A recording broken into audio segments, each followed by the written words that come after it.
what you see here is the barbette. We just rounded the corner by the dental. This is the barbette for the 6-inch, which was converted into the 5-inch, right? On the models that we talked about, they just took off the 6-inch, threw on the twin 5-inch. But that necessitated some internal changes to the barbette.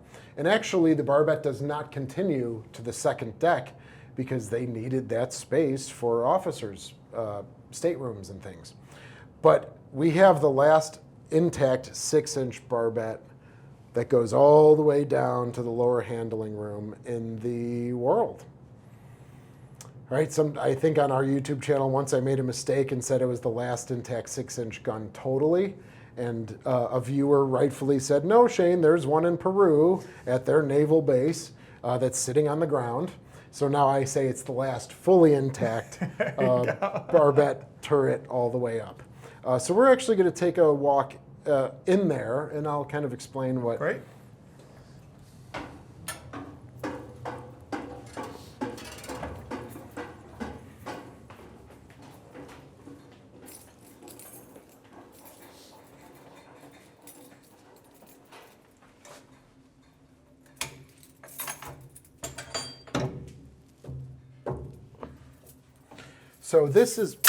So this is what you're seeing here is the full barbette.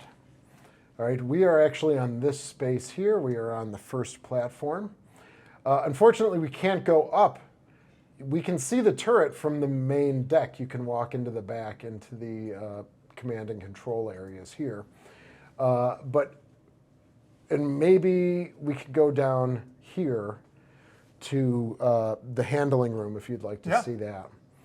But we'll be here, so there's plenty of other areas that we just can't get to just due to hydraulic fluid everywhere, and it's just not that safe right now. But we're going to be entering into here. So you'll see that there's the barbette, and this was an armed barbette. It was about 5-6 inches thick up here, and as it goes down into the interior, it does get a little thinner and thinner. But the interior barbette always remained 5 inches all the way up, right? And that was carrying the hoists, right? So there's a triple barrel, there's 3 hoists here, all connected, and then they come up here, and then they would load them into the breech. Gotcha. What was the armor on the ship in general, the ship's hull? What was that armor thickness typically? Yeah, the hull was typically about 1.5 inches. The armor belt brought it up to about 4.5, 5 inches for the armor belt itself. The third deck is an armored deck, so lessons learned from the USS Arizona. All right, a bomb drops, boom, doom, doom, doom, doom, doom, doom, all the way through into the magazine by boom. Mm-hmm. So all of the ships of this size, cruisers, battleships, aircraft carriers, had an armored deck, so that hopefully the bomb would explode when it hit the armored deck and not come down into the, the projectile and powder spaces.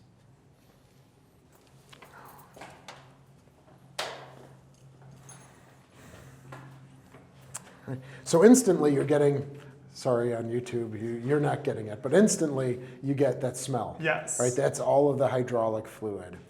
All right, so they don't change out the hydraulic fluid when the ship goes in decommissioning. So it's had 50 years to just drain slowly out, and you can even feel it on the deck. It's a little sticky.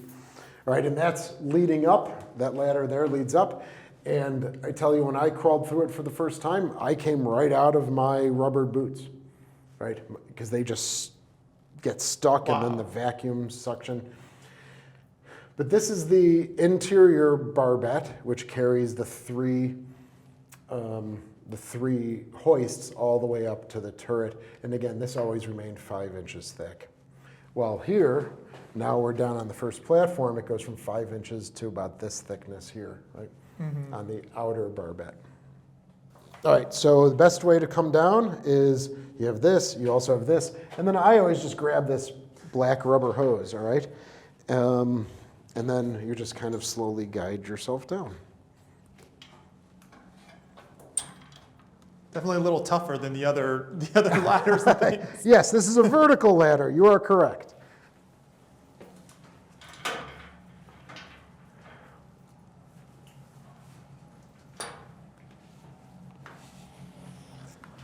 So now we are on the second platform, all right, of the USS Little Rock. You really can't go full height anywhere down below. It's the holds and the void areas and things like that. So we are now 4 decks down from the main deck. Main, second deck, third deck, first platform, second platform. Oh, 5. My math, I'm a little foggy. But this is the area where, when we were walking through the Sullivans, we see the upper handling room, and this would be the handling room for the one remaining 6-inch gun in the world, intact all the way up, all the way down from the turret. And so this also, as well, rotated with the turret, and you can see it was a 3-barreled turret, so the 3 hoists here, and around, I'll come around. So this was an ingenious way of keeping watertight control. This is a small powder room here where they would keep the powder. Now for the 6-inch projectile, it was only 1 inch more in diameter, but it was twice as heavy, but almost the same length. So they would be able to travel about 14 miles, not 8 miles like a traditional 5-inch gun. It would be able to travel 14 miles. And this was, again, for surface warfare, land, or threats on the sea as well. So the powder here would be stored here. They would have this door closed. Right? Maybe. There we go. All right? And this is like a lazy Susan, or almost like a dumbwaiter. You would open it up, you take the powder out, you pass it to you, Joshua, and you would put it into the hoist.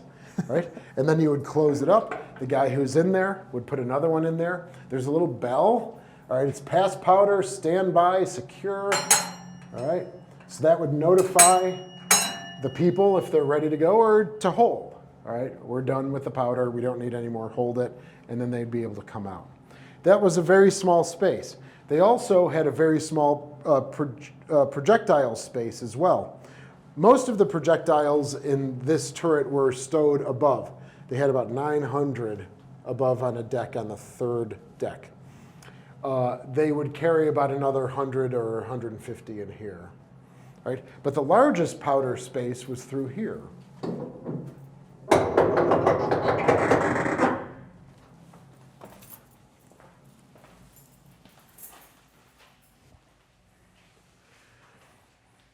So here they would be able to stow about 1,000 powder canisters, the 30, 35-pound powder canisters.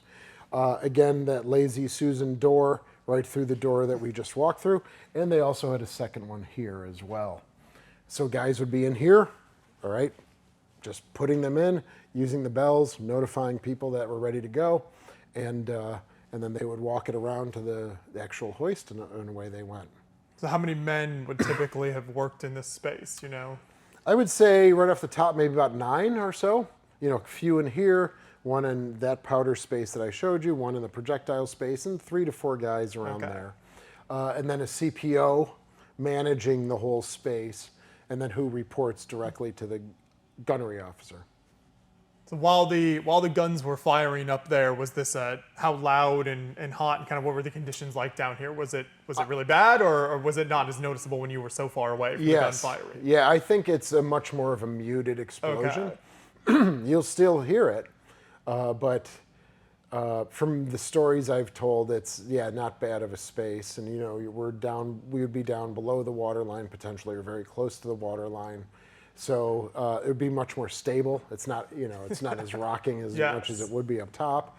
But again, you don't know what's going on around you. And you hear that noise, right? That might be the propeller of a leisure craft going by or something like that. Right? So the hull is about 3 feet beyond these insulated walls here. Right? So they created a void. So you have the hull, you have about a 3-foot void, and then they would build this with insulation and then the interior bulkheads. So as you can see, it's beginning to taper towards the front, right? And then once you get into the front, I mean, the space is just this wide, right? Just enough for a human being, which is odd when you think of all 610 feet just coming together in a space where you have to stand like this in, right? Up near the very very close peak tanks. Now this was a space, this is kind of an archaeological thing. In World War II, and in her original configuration, this space was divided right here with a bulkhead. This was for turrets, this was the powder for turret 61. This was the powder for turret 62, which was right here. Then they converted it in, again, the Cold War to a 5-inch.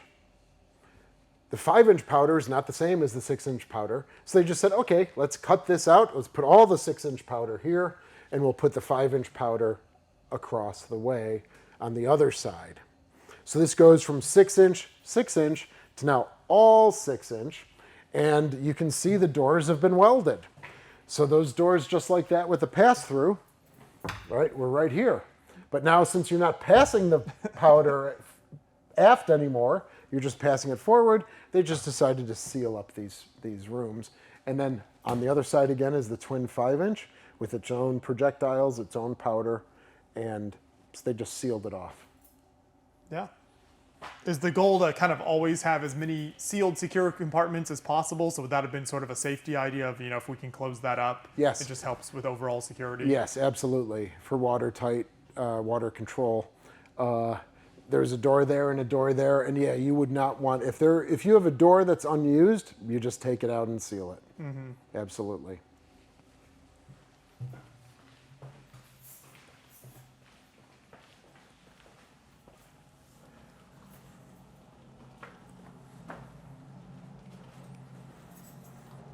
And a lot of times, one of the stories I get, again, because if someone served aboard a sister ship and their ship's not around anymore, they still come back here.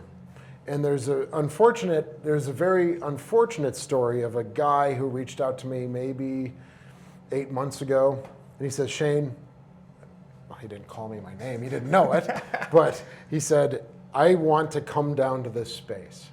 He said, my grandfather was killed down here on the USS Manchester, I think it was.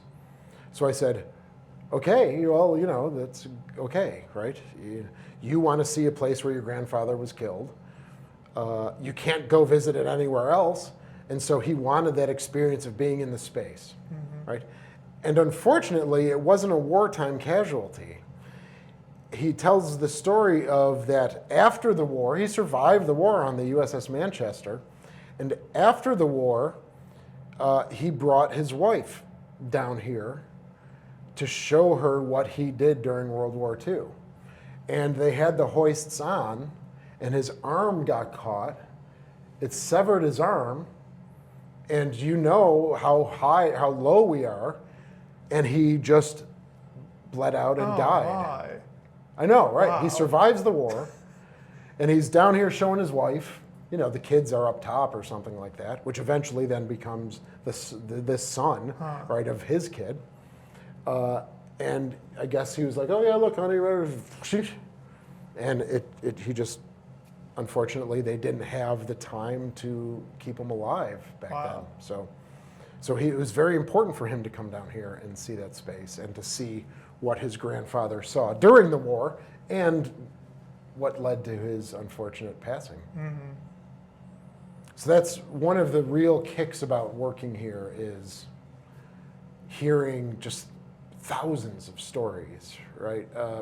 From family members, from the sailors themselves, from the family members, people wanting to experience things that they can't see anywhere else in the world. Do you struggle sometimes with people of coming on board on any of the ships you have here in the collection and saying, this is kind of this aspect of my experience isn't presented here, or why don't you talk about this part of it, or just kind of, I guess, kind of wanting more to be told, or their particular angle of the experience? Of course, yes. And as you go through this tour and you talk to curators, I bet you will say the same thing, right? Of someone will donate something and they'll say, well, when can I expect to see it up? When can I come back? Will you call me when it's up? You've got a case ready for this, right? Yeah, right, exactly. I like that.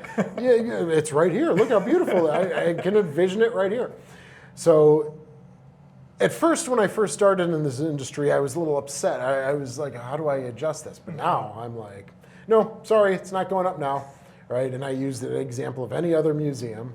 97% of their collection is closed doors. If I build an exhibit where your family's artifacts are pertinent, then I will put it in there to tell the story in a larger exhibit. But it's not, this isn't a love me wall to your grandfather. Sure. Right? This isn't something specific for them. We like to honor them in some way, right? In some way, but it's not, we're not going to commit 5 feet of space. Right? So it just gets easier to tell that story as you get experience with it. That makes sense. You know, and I'm so sorry. No. But now it's like, no, sorry, no. If you want to keep it, totally fine with us, you know, so I'll give them that option. Keep it as a family heirloom. If you don't want it in stowage here, keep it. And then maybe your kids can come to me in 10 years and see if there's any changes. But yes, happens all the time. Yeah, things are definitely sticking here today. Yes, yeah, that's right. So we can begin to head back up. Perfect. And so here we have, you can enter into the back of turret 61, which was the last remaining 6-inch.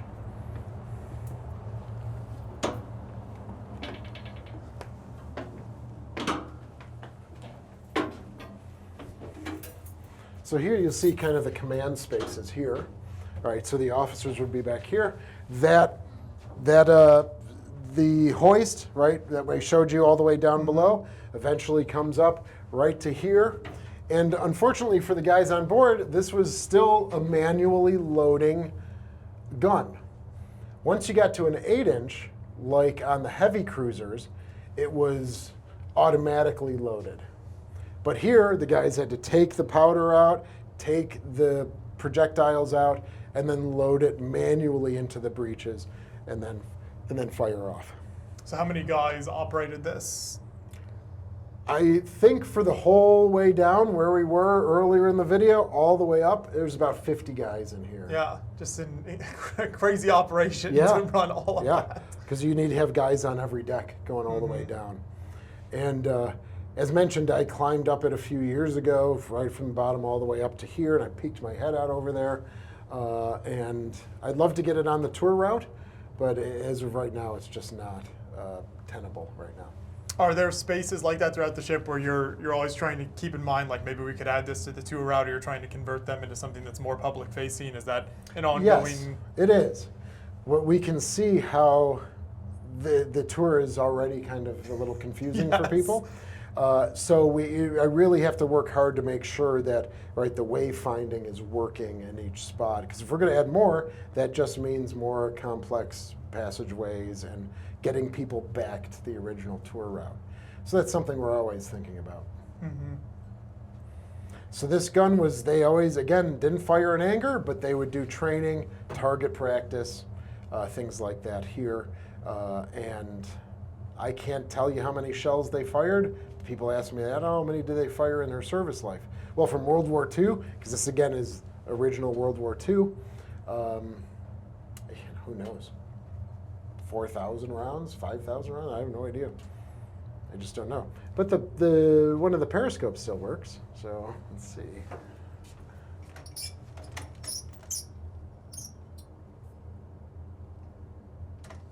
I'm trying to find something that would Get it lined up. Yeah. Now, it's a little blurry. These are the original optics, so it's a little blurry. Technology's a little outdated. Yeah, just a tad. Where is?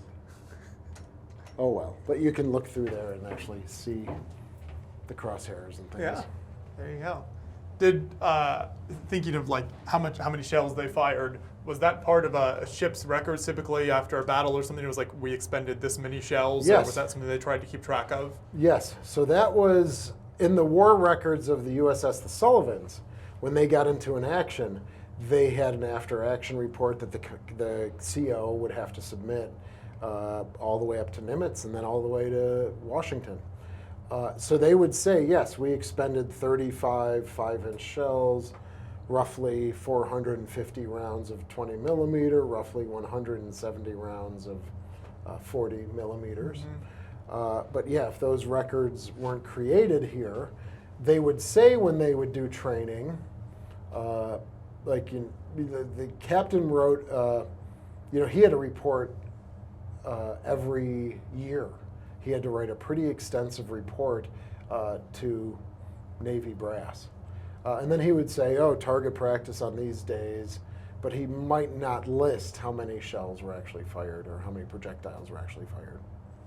But for the Sullivans and for the Croaker, the submarine, she did have war sinkings as well, so that's much more detailed.